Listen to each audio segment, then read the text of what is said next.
My review of the Ace Frehley album Trouble Walkin'. It was released in 1989 and produced by Eddie Kramer, Ace Frehley, and John Reagan. So this is an album I got like 4 years ago when I was getting all the Ace albums. It actually would have been like this time of year, around September, I think, when I got it. I remember listening to it a lot in the fall. I feel like whenever I'm getting into bands or solo acts and stuff, I kind of listen to them a lot initially when I get them, and then I kind of move on to something else. So it didn't like consistently stay in my rotation for a long time, but I've gone back to it quite a bit since then. It was definitely an album that I listened to certain songs off of it more than I listened to the whole thing, which I was doing a lot more at that time than I am now. I didn't have a CD player then, so I was kind of listening to most of my music like off iTunes. So that kind of lended itself more to just picking out individual songs that I wanted to hear. Now I have a CD player, so I've just been like putting everything in there. So I kind of just listen through stuff more often now. So this is his first album, not using the Frehley's Comet name. He still has John Reagan on bass. He has Richie Scarlett on guitar and vocals here. Anton Fig's back on drums, except for the title track has a different drummer, Sandy Slavin. I'm not sure how to say that last name. Album opens strong with a Shot Full of Rock sung by Ace and Richie Scarlett. I think it's a good rocker. Got some cool guitar in it, some cool bass. Anton's great. Not a whole lot to say about it. It took me a little while to get into it. Didn't find it like super catchy at first, but I've gotten really into it as I've listened to it more, and I think it's a really good way to start the album.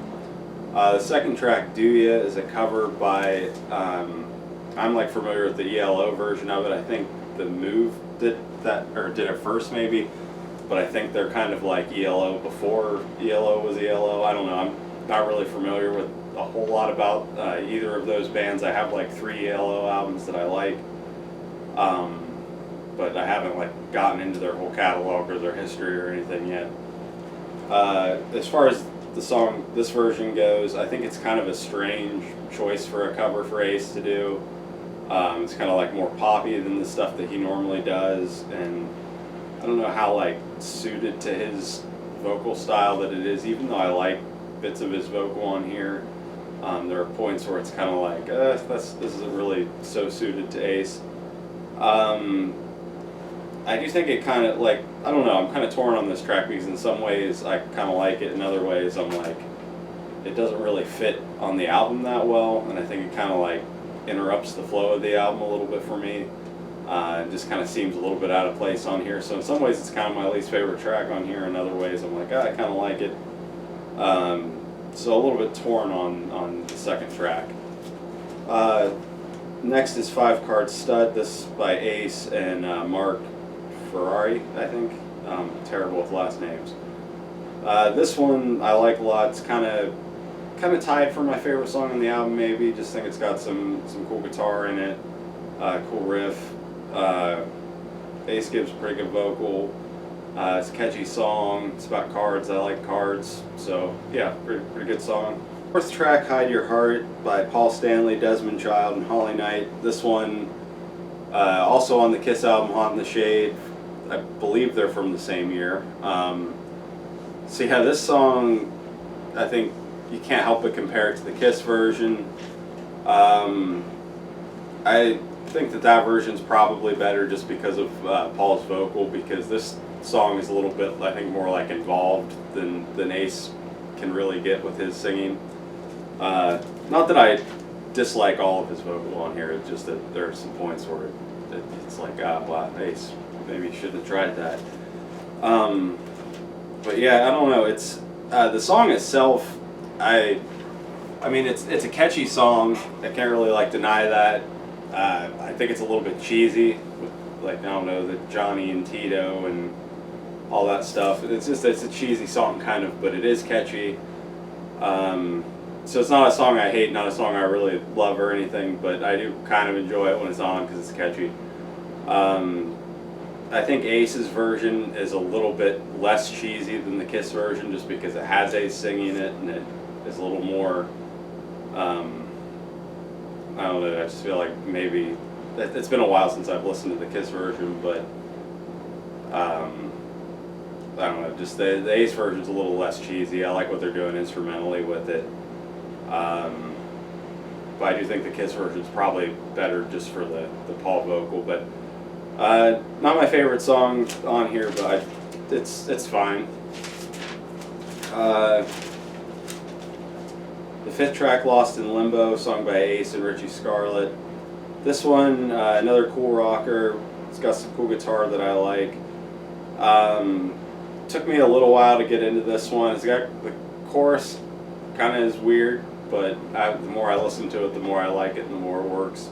But yeah, pretty catchy, good song. Sixth track, the title track, Trouble Walkin', by Bill Ray and Phil Brown. This probably my favorite track on the album. It's the one that I got into like the fastest. Reminds me a little bit of like, it makes me think of Insane a little bit off of Second Sighting, probably just because this one little thing he does on the guitar in like the beginning part of it. But yeah, I've always liked this song. I like the guitar a lot. I think there's a lot of cool things going on with guitars on it. I think it's a really catchy song. A little cheesy lyrically, but most of the stuff on this album is. I think I'm going to bring that up in the next song as well. But I mean, it's an Ace album, so what do you expect? But yeah, I think it's probably kind of tied with Five Card Stud for my favorite song on the album. Definitely the one I've listened to the most. Got a good vocal from Ace, just a good solid track. Next track, Too Young to Die, another song by Ace and Richie. It's cool, kind of darker sounding, but it's not my favorite thing on here. It's one of those songs that like I like it, but I don't love it. I kind of only really listen to it like in the context of the album.